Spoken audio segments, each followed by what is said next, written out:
소개시켜달라 그랬어요. 무리가 다 성령에 충만하여. 따라 한번 해보겠습니다. 무리가 다 성령에 충만하여. 사도행전은 성령행전이라고도 하는데 사도행전 읽을 때 마음이 뜨거워질 일들을 많이 경험하게 돼요. 아마 그거는 하나님의 성령의 역사를 기록하고 있기 때문이고, 오늘도 하나님의 성령께서 교회를 통해 역사하시기 때문에 그러지 않은가 싶어요. 저희는 절기를 성경에서 워낙 말씀하신 절기를 잘 지키고, 뭐 사순절이라든지 성령 강림절 이런 거는 굳이 제가 말씀을 드리지 않는데, 왜냐하면 그 절기보다 중요한 것은 우리가 늘 그냥 말씀대 순서대로 읽어가면서 성경의 전체 내용을 이해하는 거예요. 그래서 성경의 내용을 아는 게 중요한 이유는 내가 살면서 어떤 위기를 만났을 때 성경에 있었던 스토리가 나에게 도움이 돼요. 그래서 그런 그때 믿음의 사람들은 어떻게 살았지? 그 스토리를 가지고 우리가 환경을 극복하기도 하고 이길 수 있는 일들이 생겨요. 네, 오늘 제목을 정한 것은 무리가 다 성령에 충만하여. 무리가 다 성령에 충만하여. 거기에 모였던 사람들이 다 성령에 충만했대요. 어떤 마음을 품게 되겠어요? 하나님, 이곳에 모인 성도님들이 다 성령이 충만하게 되기를 원합니다. 한 사람도 빼놓지 않고 전부 다. 그래서 이 성령에 대한 말씀을 드리기 전에 오늘 본문에 보니까 성령에 대한 말씀이 크게 세 가지를 드리려고 하는데, 첫 번째는 1장 5절 말씀에 예수님께서 너희가 몇 날에 못 돼요? 성령으로 세례를 받으리라. 성령으로 세례를 받으리라 하는 게 첫 번째 말씀이고, 두 번째는 2장 4절 말씀에 그들이 다 성령의 충만함을 받고, 그러니까 성령의 강림이 있었던 2장 4절의 말씀이고요. 그리고 오늘 읽었던 말씀 4장 31절은 무리가 다 성령으로 충만하여. 이 세 가지를 말씀드리도록 하겠습니다. 예수님이 이 땅에 계셔서 구원 사역을 완성하시고 이제 하나님께로 올라갈 때가 되셨잖아요. 그래서 부활하신 후에 한 50여일 정도 이 땅에 계시면서 사람들을 만나시고 부활의 몸을 보이시고 하나님 나라 일을 가르쳐 주셨어요. 그러니까 사람들에게 보이신 이유는 부활이 확실하다는 것을 확인시켜 주는 거예요.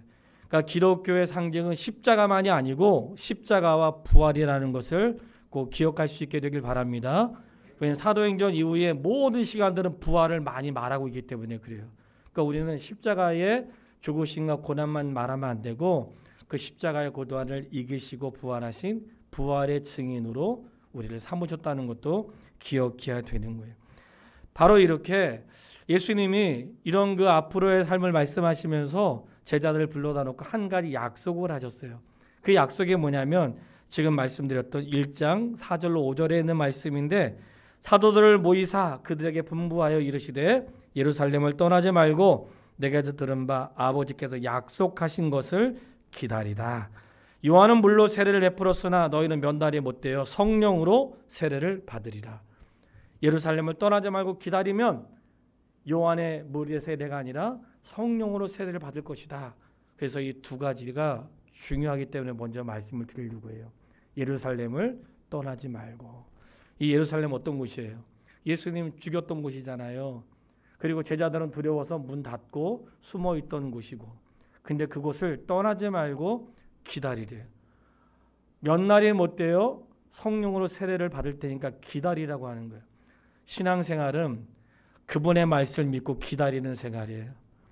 때로는 위기도 있고 두려움도 있고 어떻게 해야 될지 조급함이 있어도 약속의 말씀 믿고 기다리는 거예요. 그래서 기다리라고 했는데 어디서 기다리는가? 예루살렘을 떠나지 말고 기다리라는 거예요. 왜냐하면 예수 그리스도께서 죽으셨던 그곳에서, 예수님이 부활하셨던 그곳에서 하나님의 성령의 임함이 있으니까 기다려라. 그래서 하나님은, 저는 그 말씀이 그렇게 깨달아지더라고요. 내가 힘들고 어렵고 그 연약했던 자리를, 그 자리가 생각나잖아요. 여기 내가 힘들었던 장소, 여기 나에게 상처를 주었던 장소, 여기 나에게 곤란을 빠뜨렸던 그런 장소가 될 수 있잖아요. 그런 장소가 하나님의 성령이 임하시면 능력의 장소가 되고 부활의 장소가 되고 삶의 새로운 힘이 생기는 장소가 된다는 사실을 믿으세요. 예루살렘을 그런 장소로 만들어 주신 거예요. 예루살렘은 위기와 핍박과 고난인 장소였지만 이제 그 장소가 하나님의 성령이 임하심으로 바뀌게 되는, 어떻게 바뀌는가? 담대함과 능력과 그리스도를 전하지 못해 숨는 장소가 아니라 오히려 증거하는 장소로 바뀌게 돼요. 그 시작이 어떻게 되냐면 성령으로 세례를 받을 때. 그래서 이 성령 세례라는 게 있는데 가끔 성도님들이 이 세례에 대한 오해가 있기 때문에 이 말씀을 정확히 알려드리고 싶어요. 성령으로 세례 받기 전에 누구의 세례가 있었냐면 세례 요한이 세례를 베풀었어요. 세례 요한이 세례 베풀 때 회개하라 천국이 가까웠느니라. 그럼 세례 요한이 세례를 베푸는데 많은 사람들이 와가지고 세례를 받았어요. 근데 세례 요한의 세례를 이렇게 말을 해요. 따라서 한번 해보세요. 죄 사함을 얻게 하는 세례. 예. 우리가 물로 한다는 것은 씻는다 이런 의미가 있어요. 세례할 때 우리가 물로 하잖아요. 씻는다 뜻이 있어요. 그렇기 때문에 침례교회에서는 침례는 물속에 완전히 들어갔다가 나오는 거고 우리는 물속에 들어가지 않지만 물로 성부와 성자와 성령의 이름으로 세례를 줘요. 동일한 거예요. 물속에 들어갔다 나오면 깨끗하고 머리에다가 성부, 성자, 성령으로 하면 덜한 게 아니고 어떤 행위에 있는 게 아니라 성부와 성자와 성령의 이름으로 한 게 중요한 거예요. 그러니까 우리는 손을 씻고 목욕을 하는 그 행위에 중요함이 있지 않고 그분의 이름의 능력에 중요하다는 사실을 알아야 돼요. 그러니까 세례 요한의 세례는 무엇인가? 물로 세례를 주는 거예요. 그래서 물로 세례를 주는데 어떤 사람이 세례를 받았는가? 나는 예수 믿고 앞으로 내 죄를 회개하겠습니다 하는 사람에게 세례를 준 거예요. 그 세례 줘서 그 세례를 저 사람 세례교인이구나 세례 받았는데 다른 사람의 목격을 하는 거죠. 근데 성령 세례는 보이지 않아요. 성령의 세례는 이게 눈에 보이도록 임하는 게 아니고 성령은 내 안에 내주하시는 거거든요. 여러분, 근데 이게 엄청 중요한 내용이에요. 하나님의 성령으로 세례를 받지 않으면 그리스도인이 아니에요. 내가 물로 세례를 받았을지라도 하나님의 성령의 내주가 없으면 그리스도인이 아니에요. 하나님의 성령의 세례를 받아야 된단 말이죠. 그럼 하나님의 성령의 세례를 어떻게 받는가? 이거는 달라고 주는 게 아니고 그분의 성령이 우리에게 임하시는 거예요. 그래서 은혜라고 하는 거예요. 하나님의 교회에서 교회를 통해 신앙생활을 하면서 우리가 배울 때에 왜 뭐가 그렇게 은혜인가? 뭘 그렇게 은혜라고 하는가? 이렇게 할 때 그 은혜는 내가 살 수 없고 내가 구할 수도 없고 그 어떤 것으로 내가 할 수 있는 게 없는 거예요. 오직 하나님이 허락해 주셔야지만 받을 수 있고 그분이 주셔야지만 우리가 할 수 있는, 그래서 은혜라고 말을 하는 거예요. 예수님께서 말씀하셨어요. 내가 너희를 몇 날 못 되어 성령으로 세례를 받으리라. 자, 성령의 세례는 잠시 후에 말씀을 드리겠습니다. 성령으로 세례를 받는데 성령으로 세례를 받으면 어떤 일이 생기는가? 너희가 성령으로 세례 받으면 오직 성령이 너희에게 임하시고 너희가 권능을 받고 예루살렘과 온 유대와 사마리아와 땅 끝까지 이르러 내 증인이 되리라. 그러니까 성령 세례와 더불어서 우리에게 주시는 것은 증인이 되라는 거예요. 사도행전은 성경 전체 가운데 사도행전은 어떤 의미가 있냐면 예수님의 살았던 행적, 예수님이 하셨던 일들을 기록하는 것은 마태, 마가, 누가, 요한복음. 이 사복음서라고 하는데 사복음서는 예수님이 행하시며 가르치시고 기적을 베푸시고 하나님의 일을 이루셨던 모든 내용이 마태, 마가, 누가, 요한복음에 들어있다면 사도행전은 그 예수님으로부터 구원을 받고 예수님으로부터 부름받은 사도들이 예수님의 이름을 전하기 시작하는 자리가 바로 사도행전이라고 하는 거예요. 사도들의 행전, 사도들의 흔적인데 사도들이 무엇했는가? 예수님을 증거하기 시작했다 하는 게 바로 사도행전이에요. 그러니까 하나님의 성령이 임하시는데 성령이 왜 임하셨는가? 그들의 증인되기 위하여 하나님의 성령이 임하셨다고 말씀을 하셨어요. 자, 이렇게 하나님이 말씀하셨어요. 예수님이 말씀하셨어요. 몇 날이 못 되어 성령으로 세례를 받으리라. 내가 성령으로 세례 받으면 권능이 너에게 임할 것이고 너희가 나의 증인이 될 것이다. 이 약속을 하셨어요. 약속하셨으면 믿어야 돼요? 믿지 말아야 돼요? 기다려야 돼요? 기다리지 말아야 돼요? 기다려야죠. 예. 그래서 그들이 다 기다렸어요. 한번 확인해 보겠습니다. 1장 13절로 14절 기다렸는지 도망갔는지 직접 확인하겠습니다. 사도행전 1장 13절로 14절. 그들이 들어가 요한은 다락방으로 올라가니 베드로, 요한, 야고보, 안드레와 빌립, 도마와 바돌로메, 마테와 및 알페오의 아들 야고보, 셀롯인 시몬, 야곱의 아들 유다가 다 거기 있어 여자들과 예수의 어머니 마리아와 예수의 아우들과 더불어 마음을 같이하여 오로지 기도에 힘쓰더라. 아멘. 자, 그들이 다 모여서 어떻게 했어요? 기도에 힘썼어요. 예수님의 말씀을 딱 듣고 그들이 모여서 기도했어요. 예수님의 말씀 듣고 흩어진 게 아니라 기다리면서 기도했던 거예요. 우리가 할 일이 있습니다. 주님 다시 오시는 거 믿으시죠? 그럼 우리가 그때까지 기다리면서 기도하는 삶을 가져야 돼요. 이 교회가 어떻게 생겨났는지를 이제 말씀드리는 거예요. 이 교회의 시작이에요. 이미 이스라엘 백성이라는 민족 자체가 하나님을 경외하는 나라지만 교회는 하나님이 세우신 것인데 이 바로 교회의 시작이 성령의 강림으로 시작되는 거거든요. 주님이 약속하셨어요. 성령으로 세례를 받을 것이고 너가 성령으로 세례를 받으면 나의 증인이 될 것이다. 약속을 하셨는데 그 약속이 드디어 이루어진 거예요. 언제 이루어졌는가? 그들이 모여서 기도하는 장소에, 그들이 모여서 마음을 같이하여 기도하는 곳에 하나님의 성령이 임하신 거예요. 그거를 사도행전 2장 1절로 4절에 나와 있는데 여기도 교회에 대한 논란이 많이 있기 때문에 말씀으로 정확히 알려드리고 싶어요. 사도행전 2장 1절로 4절 말씀을 같이 읽도록 하겠습니다. 다 같이 시작.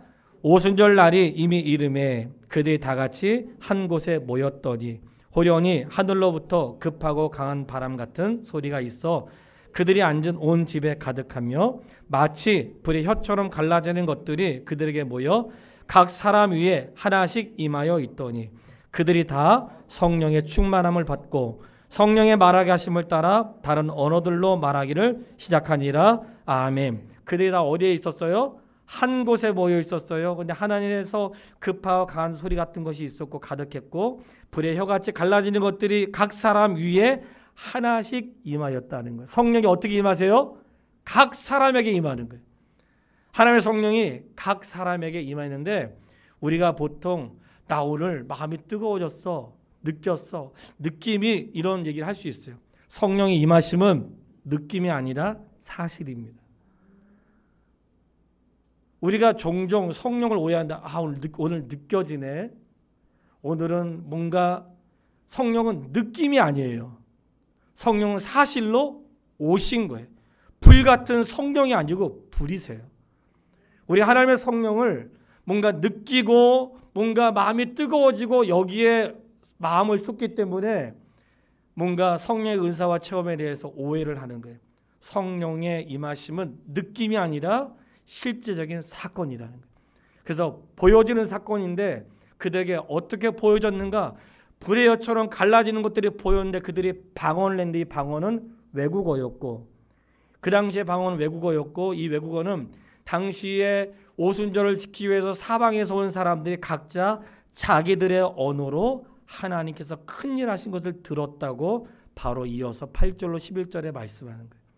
그러니까 그 당시의 방언은 그런 것이었어요.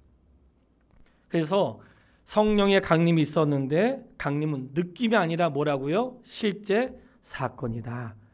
성령의 강림에 각 사람 위에 임했어요. 그래서 그들이 다 성령의 충만함을 받고 그랬습니다. 따라서 한번 해보겠습니다. 그들이 다 성령의 충만함을 받고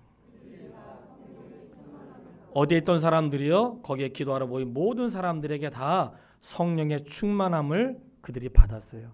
자, 이 성령의 충만함을 받았다는 게 성령 세례를 말하는 거예요. 성령 세례는 담임 목사가 또는 다른 곳에서 목사로부터 세례를 받을 때 성부와 성자와 성령의 이름으로 세례를 받잖아요.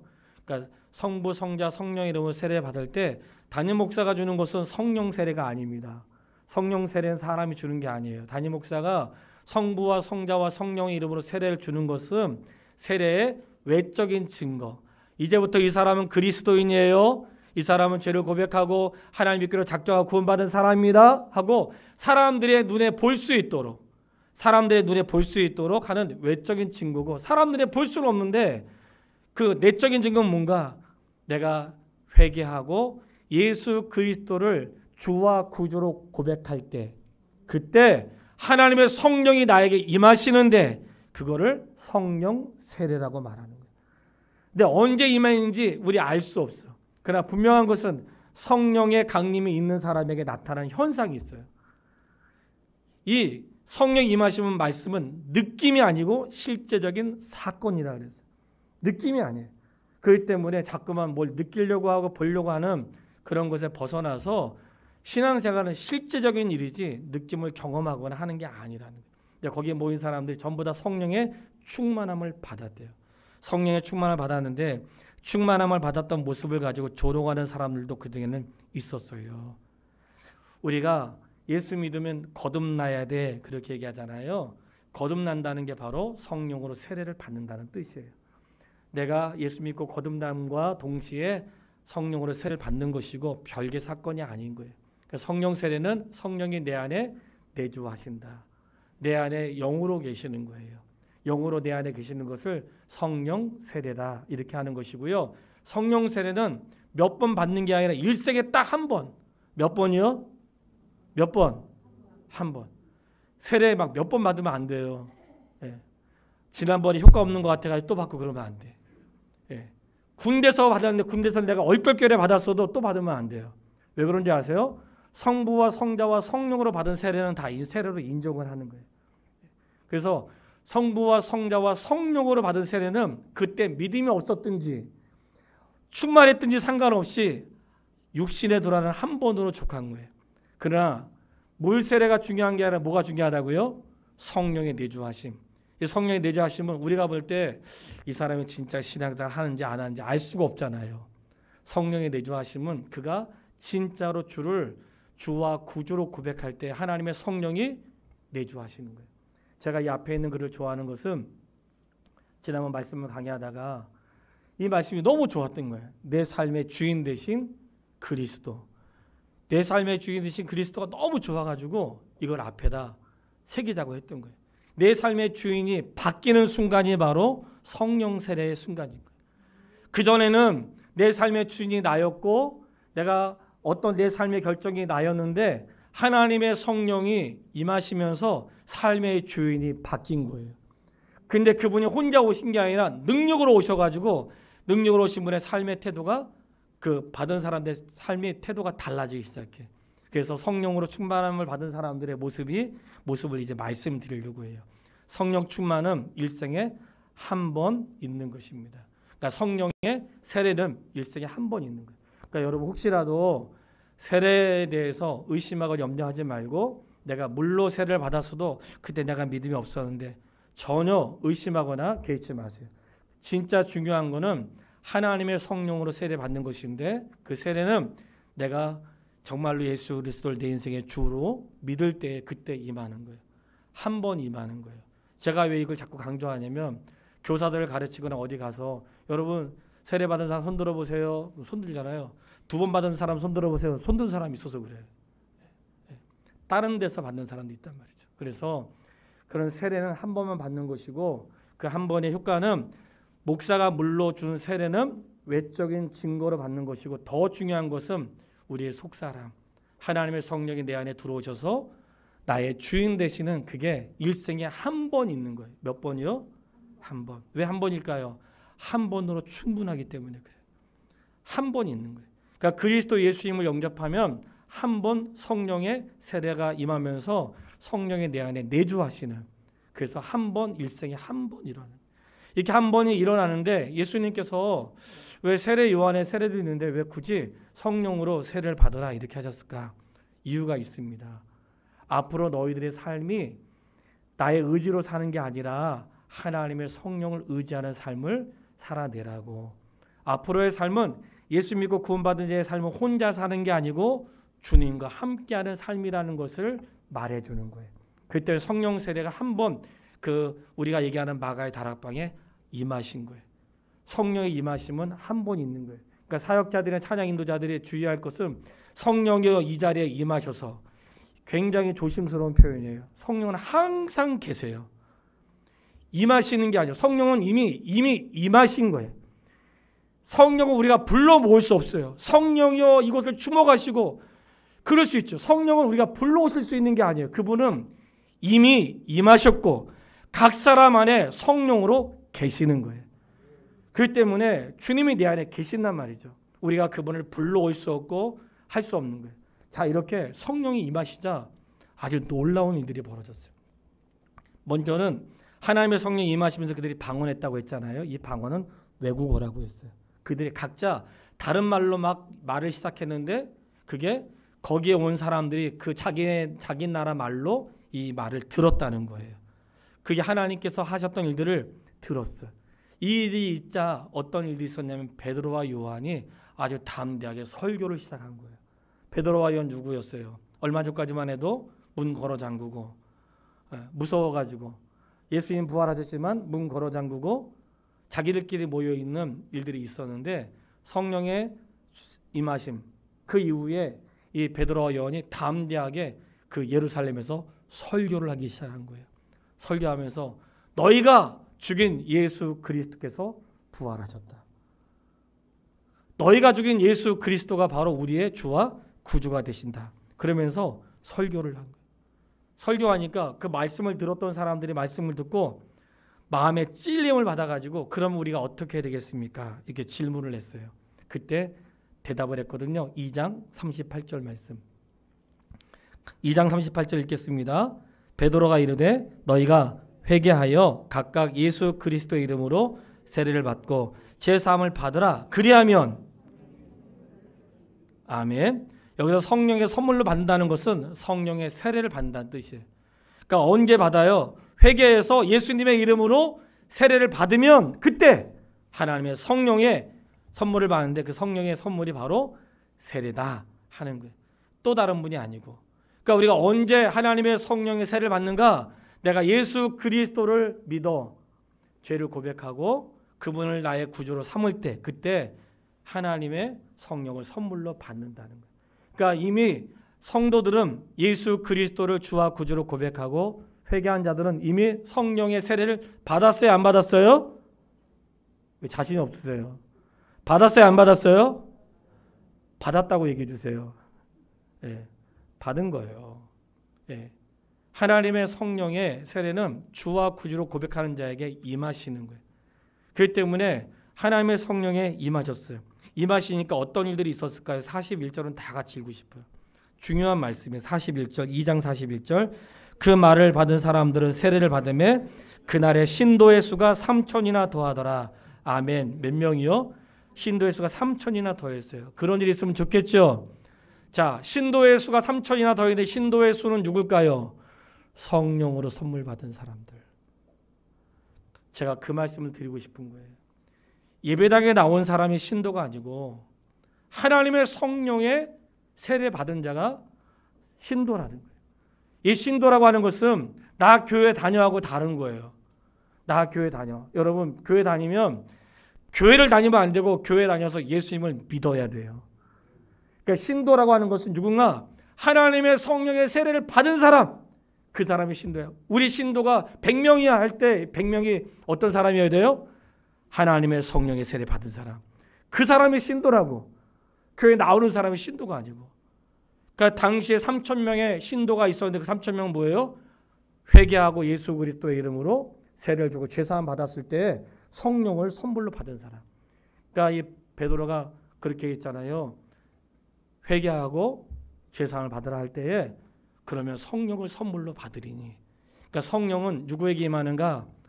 자기의 죄를 회개하고 예수님을 믿는 자에게 성령님이 임하시는 거예요. 그렇기 때문에 단 한 번 일생에 한 번 있다고 했고 실제 그 일들이 일어나게 되었어요. 자, 이렇게 해서 구원받은 사람들 신도의 수가 3천인데 이렇게 해서 구원받은 사람들이 그 다음에 어떻게 했을까요? 44절로 47절인데 이것도 같이 한번 읽어보고 싶어요. 이게 이제 교회의 모습이거든요. 2장 44절로 47절 읽겠습니다. 믿는 사람이 다 함께 있어 모든 물건을 서로 통용하고 또 재산과 소유를 팔아 각 사람의 필요를 따라 나눠주며 날마다 마음을 같이하여 성전에 모이기를 힘쓰고 집에서 떡을 떼며 기쁨과 순전한 마음으로 음식을 먹고 하나님을 찬미하며 또 온 백성에게 칭송을 받으니 주께서 구원받는 사람을 날마다 더하게 하시니라. 아멘. 자, 이게 교회의 모습이라 그래요. 초대교회의 모습인데 하나님의 성령이 임하시고 그들이 설교를 하면서 똑같이 설교했더니 말씀을 들었던 사람들에게 똑같이 사도들에게 임했던 거기에 모였던 120명이 임했던 하나님의 성령이 말씀을 듣고 회개한 자에게 똑같이 임한 거예요. 똑같이 임해서 그들이 성령을 선물로 받았는데 성령을 선물 받은 사람이 어떻게 했어요? 믿는 사람이 다 함께 있어. 어떻게 있어요? 어떻게 있었어요? 함께 있어. 난 예수 믿지만 함께 안 있어. 그러면 죽어요. 함께 안 있으면 죽습니다. 이 함께 있다는 뜻은 굉장히 중요한 거예요. 예수 믿는데 함께 안 있어. 만약에 예수 믿는 사람이 나밖에 없어. 그러면 누구랑 같이 있을 수 있는 사람이 없겠죠. 예수 믿는 무리가 있는데 나는 예수 믿지만 짜증나고 싫어. 아유 가면 맨날 그냥 상처만 받고 맨날 뭐 돈 얘기만 하고 혹시 오해가 돼가지고 떠나가지고 혼자 있잖아요. 그러면 죽게 돼요. 왜 그럴까요? 가지가 나무에서 떨어져 나가면 죽게 되는 거예요. 항상 믿는 자가 함께 있는데 왜 함께 있었는가? 그리스도의 몸은 하나로 있는 거예요. 몸이 팔이 따로 있으면 몸이 아니에요. 팔이 잘렸는데 따로 있으면 내 몸에 붙어 있는 게 아니잖아요. 예수 그리스도가 머리시고 우리가 몸이니까 함께 있는 게 맞습니다. 사랑하는 여러분, 그들이 함께 모여서 예배하고 함께 모여서 구제하고 함께 모여서 하나님을 찬미했다는 것을 기억할 수 있게 되길 바랍니다. 함께 모여서 한 거예요. 그러니까 하나님의 교회는 함께 모여서 하나님께 영광을 돌릴 뿐만 아니라 구제도 하고 그리고 그걸 가지고 어려운 사람을 돕고 그리고 거기서 끝나지 않고 말씀을 배우는 자리였다는 거예요. 근데 구제의 대상이 첫 번째 대상이 누구였는가? 믿는 자였다는 거예요. 믿지 않는 자를 하지 말라는 게 아니에요. 왜 믿는 자였는가? 예수 그리스도를 믿는 자들에게 먼저 이런 은혜를 베풀면서 그 당시에 예수 믿는 자에게는 제재가 많고 또 출교당할 일들이 있으니까 그들을 보호하기 위해서 어려운 자들을 돕는 일들이 실제 있었던 거예요. 이런 일들을 보면서 백성에게 칭송을 받으니 주께서 구원받는 자를 날마다 더하게 하셨대요. 꿈을 갖게 되는 게 이런 꿈을 갖게 돼요. 사람들에게 칭송을 받으니까 구원받는 사람이 날마다 늘어났대요. 어떻게 생각하세요? 내가 사람들에게 칭찬을 받으니까 구원받는 사람들이 늘어났대. 교회 다니는데 칭찬받은 일을 하나도 안 해. 교회를 다니는데 선한 일을 하나도 안 해. 그러니까 그때 어떤 얘기 들어요? 교회 다니는 사람 똑같네. 그런 얘기 듣잖아요. 저 한 걸음 더 나가서 교회 다니는 사람이 더해. 그런 얘기 가끔 들어요. 칭찬을 받아야지 믿는 자의 수가 더하는데 칭찬을 받지 않으니까 믿는 자의 수가 더하지 않겠죠. 이 복음의 문이 닫히게 되고 그렇게 되겠죠. 우리가 오해하지 않아야 되는 것은 이 복음이라고 하는 것은 성장이라고 하는 것은 교회를 배불리게 한 성장이 아니라 그 사람이 예수 그리스도를 주로 고백하여 그가 그리스도 안에 살아가는 삶을 우리가 부흥이라고 하는 거예요. 근데 이 부흥의 역사 가운데 사람의 역할도 있는 거예요. 그 역할은 뭘까요? 구제하고 찬양하고 섬기고 다른 사람 선을 행하고 그것으로 구원받는 건 아니지만 그렇게 함으로 해서 사람들에게 칭찬을 받는 거야. 칭찬받으니까 나도 교회 한번 다니고 싶네. 그런 마음이 생기는 거죠. 그런 과정을 통해서 믿는 자의 수가 늘어났다는 거예요. 이 말은 교회 숫자 늘리려고 하는 게 아니라 그리스도 예수 안에서 칭찬받는 자가 되십시오. 왜 그런 일이 있었을까요? 하나님의 성령이 내 안에 임하시면 내 삶의 태도와 가치관이 바뀌게 되는 거예요. 우리 학생들과 함께 세계관을 공부할 때 안경을 비유를 했거든요. 안경은 잘 보이려고 쓰는 거잖아요. 근데 잘 보이려고 쓰는데 돈의 안경을 쓰면 돈 버는 것만 보이겠죠. 그 검정 안경을 쓰면 뭘 봐도 다 검게 보이겠죠. 근데 우리가 믿음이라는 안경을 쓰면 뭘 봐도 믿음의 시선으로 볼 수 있겠죠. 시선이 달라지는 거예요. 하나님의 성령이 내 안에 임했다는 것은 세상을 대하는 태도가 달라지는 거예요. 하나님의 성령으로 내가 충만하게 되었다는 것은 세상을 살아가는 가치관이 달라졌다는 거예요. 그래서 하나님의 성령이 임하신 다음에는 그들이 내 안에 하나님의 성령이 계시니까 성령을 따라가게 되고 성령이 내 안에 자극하는 것을 순종하게 되고 성령을 소멸하지 않는다는 것은 무슨 말이냐면 내 마음에 어떤 감동이 생겼어요. 감동이 생겼는데 그를 즉각적으로 하는 사람이 있고 좀 이따 해야지 이런 경우가 있어요. 최근에도 그런 일이 있었는데 제가 깜빡 잊고 그냥 소개를 안 했네. 우리 이봉기 권사님 퇴원하셨는데. 최근에 그런 일이 있었어요. 어떤 분이 교회 헌금을 하셨는데 뭘 어떤 일로 왔다가 아니네 해가지고 이제 하셨어요. 예. 우리 장희준 목사님 제가 그 개척교회 갔다 온 다음에 장희준 목사님도 이제 준비하고 기도하고 있습니다. 그랬더니 장희준 목사님 개척하는 줄 알고 헌금을 가져오신 거예요. 예. 근데 주보 보니까 개척하는 게 아니었네 해가지고 구제비로 저한테 전달이 됐어요. 그래서 그 구제비로 전달됐는데 거기에 또 우리가 스토리가 있었던 거예요. 예. 스토리가 있었는데 그 스토리는 뭐냐면 우리 권사님 병원에 아들님 때문에 병원에 가셔서 그 아들을 그냥 잘 이렇게 보호하시는데 우리는 아들도 그러지만 권사님이 걱정인 거야. 예. 우리 권사님이 밥값이라도 좀 드려야 되는데 늘 그냥 그런 마음이 있었죠. 근데 봉투가 하나 올라온 거예요. 그 다음 날. 이 얼마나 놀라운 하나님의 은혜예요. 저는 엄청 놀랐는데 여러분들 안 놀라시네. 나는 엄청 놀라가지고 그 다음날 바로 그냥 새벽에 찾아간 거 아니에요. 네. 그래가지고 그런 일이 있었는데 그 하신 분이 또 그러더라고요. 뭐 이렇게 정보로 또 나온 게 있는데 잊어버리면 안 될까봐 생각날 때 바로 그냥 갖고 오셨다는 거예요. 나는 그런 일들을 볼 때 성도님들이 하나님의 성령을 회방하지 않는다는 것은 뭐냐면 하나님의 성령의 감동이 있을 때 그거를 바로 실행하는 것. 예, 그게 하나님에 속한 사람의 모습이라는 거예요. 우리가 알죠. 하루 지나고 이틀 지나고 3일 지나고 일주일 지나고 그러면 그 마음이 식어지는 거. 예. 그런 일이 뭐 우리 성도님들도 잘 하시는 분들이 계세요. 자, 하나님의 성령이 임하신다는 것은 바로 그런 거예요. 이렇게 구원의 역사가 진행이 되는 가운데 하나님의 성령이 임하시니까 두려웠던 자들이 담대하게 되고 설교하게 되고 그리고 심지어는 하나님의 권능의 역사가 나타나는데 그 중에 하나가 안진뱅이를 일으킨 사건이었잖아요. 안진뱅이를 일으켰는데 그 안진뱅이가 어떻게 일어나요? 나사렛 예수 그리스도의 이름으로 일어났습니다. 우리가 기억해야 되는 것은 교회의 부끄러움은 교회가 성도가 적고 돈이 적은 게 교회의 부끄러움이 아니에요.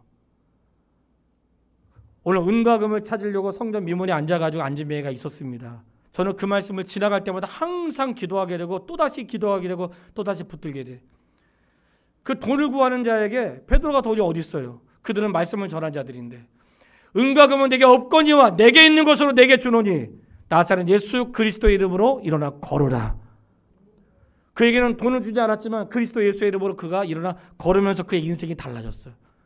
그는 그동안 앉아서 구걸하는 자였는데 일어나가지고 걷기도 하고 뛰기도 하면서 하나님을 찬양하는 자가 된 거예요. 그가 만약에 베드로와 요한을 만나지 않았고 돈 있는 사람 만났다면 한 끼 식사비를 받았겠죠. 그러나 일어나지 못했을 거예요. 그 말씀을 되새겨지는 거예요. 하나님, 우리 교회가 돈도 없고 금도 없고 은도 없지만 예수님의 이름은 있게 해주세요. 비록 우리가 가난하게 살고 어려울 수 있고 목사에게 그 삶이 있지만 예수 그리스도의 이름은 있게 해주세요. 그 주님의 권능이 주의를 하는. 여러분, 주의 일은 돈으로 하는 거 아닙니다. 돈이 있다고 돈으로 하면 안 돼. 주의 일은 성령으로 하는 것입니다. 하나님의 역사가 있는 것이고 그때 그의 인생에 변화가 있는 거예요. 그의 마음에 도전이 되는 거죠.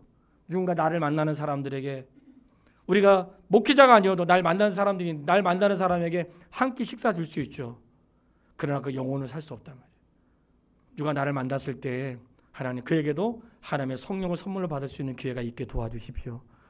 그렇게 되기까지의 과정이 베풀고 서를 행하고 구제하고 나눠주고 찾아가고 위로해주고 이런 과정을 통해서 마음의 준비가 될 수 있는 거죠. 이게 성도의 삶의 모습이라는 거예요. 그런 가운데 그들이 증거했던 내용은 한 가지였어요. 부활을 증거했습니다. 예수 그리스도의 부활을 증거했더니 제사장과 사두개인들이 와가지고 예수님의 부활 말하지 말라고, 앞으로 말하면 감옥에 가둘 거니까 말하지 말라고 했어요. 그리고 오늘 본문의 말씀 결론이에요. 그들이 모여있는 곳에 다 와서 성도들이 이렇게 모여 있었어요. 그리고 제가 여러분 들었던 말씀을 드리겠습니다. 더 이상 부활의 주님을 말하지 말라고 얘기하네요. 그러나 이미 부활의 증거를 말하지 말라고 했던 것이 구약 성경에 기록되어 있습니다. 인류가 허사를 경영하고 이 종교 지도자들과 정치 지도자들이 합해가지고 부활을 말하게 하지 못하나 하나님은 능력 있으시고 하나님의 권능이 이 사람이 막을 수 없는 역할을 이루신다고 얘기를 해요. 그리고 그들이 부활을 증거하고 이제 우리가 어떻게 할 것인가, 도망갈 것인가, 두려워할 것인가 하지 말고 이때 오늘 본문의 말씀이 등장하는 거예요. 29절 말씀.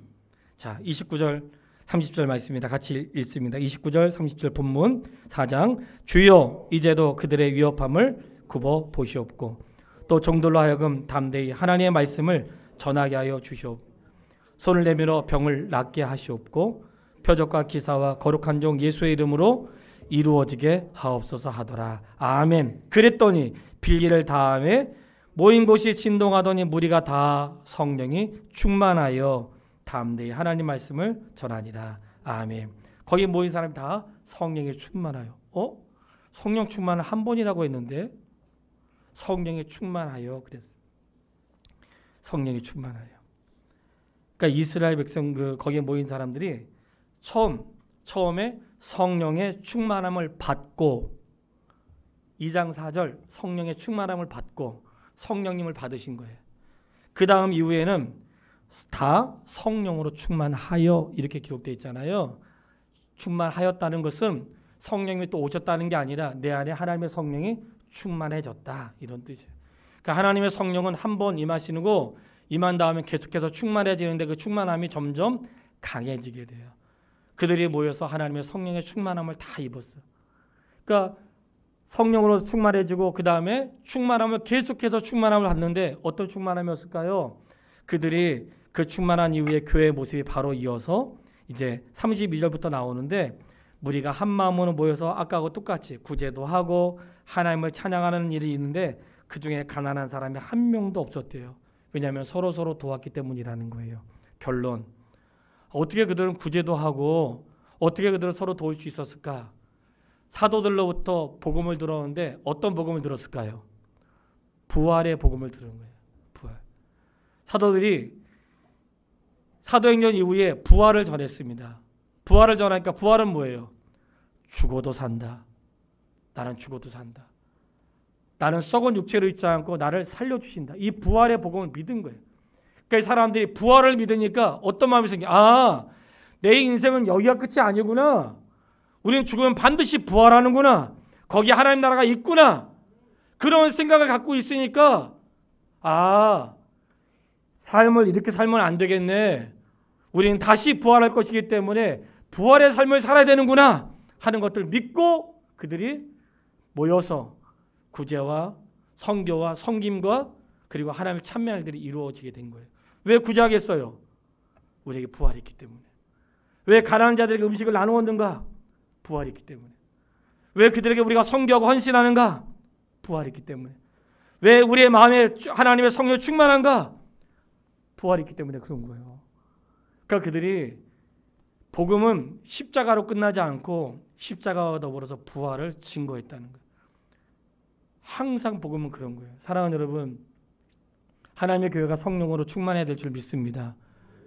초대교회는 초대교회만의 모습이 아니라 이게 진짜 교회의 모습을 우리에게 보여주신 거예요. 하나님의 교회가 어떻게 해야 되는지 우리에게 보여주신 거예요.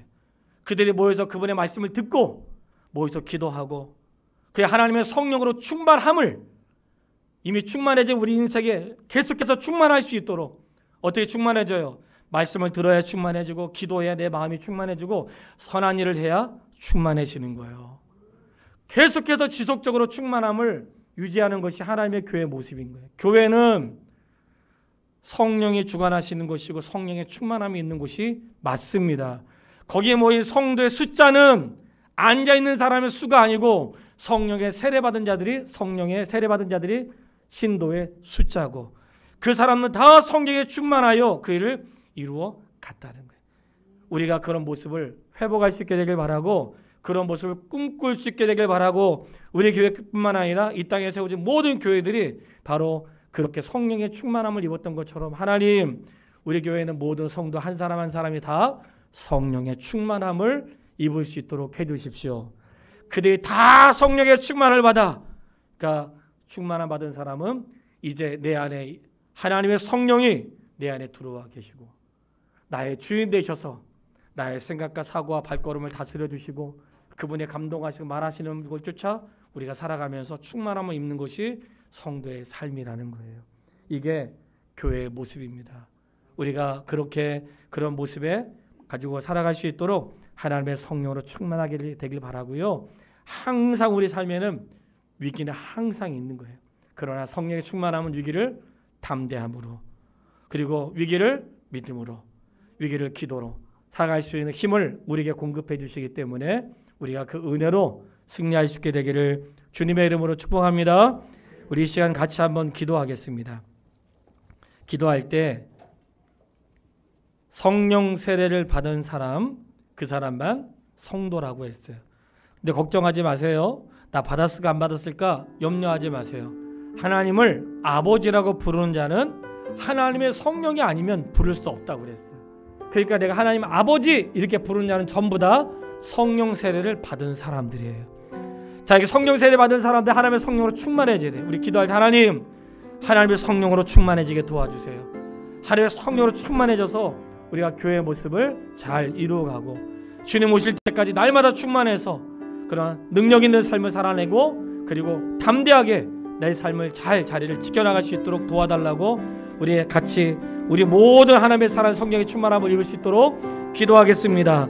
살아계신 아버지 하나님, 은혜와 사랑을 참으로 감사합니다.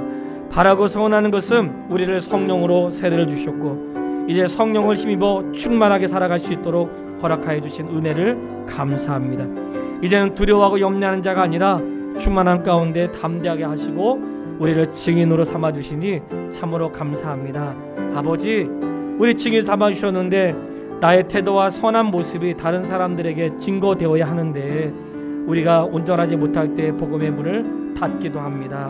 저희를 불쌍히 여겨주셔서 하나님, 우리가 늘 선한 일에 힘쓰고 복음에 힘쓰고 하나님의 선한 일을 이루어갈 수 있는 성령의 충만함을 다 입을 수 있도록 도와주십시오. 아버지, 성령의 충만함을 다 입을 수 있도록 각 사람이 하나님의 성령의 세례를 받았으면 다 성령과 충만함을 입게 하시고 우리가 진짜 예수 그리스도를 믿는 자로 살아갈 수 있도록 도와주시기 원합니다. 이 땅에 세워진 지상의 모든 교회들이 하나님의 성령으로 충만할 수 있도록 인도하여 주셔서 하나님의 성령의 말하게 하심을 따라 말하고 하나님의 성령의 인도하심을 따라 행할 수 있는 거룩한 백성이 될 수 있도록 우리를 다스려 주시기를 원합니다. 예수님의 이름으로 기도했습니다. 아멘. 아버지 하나님, 감사합니다.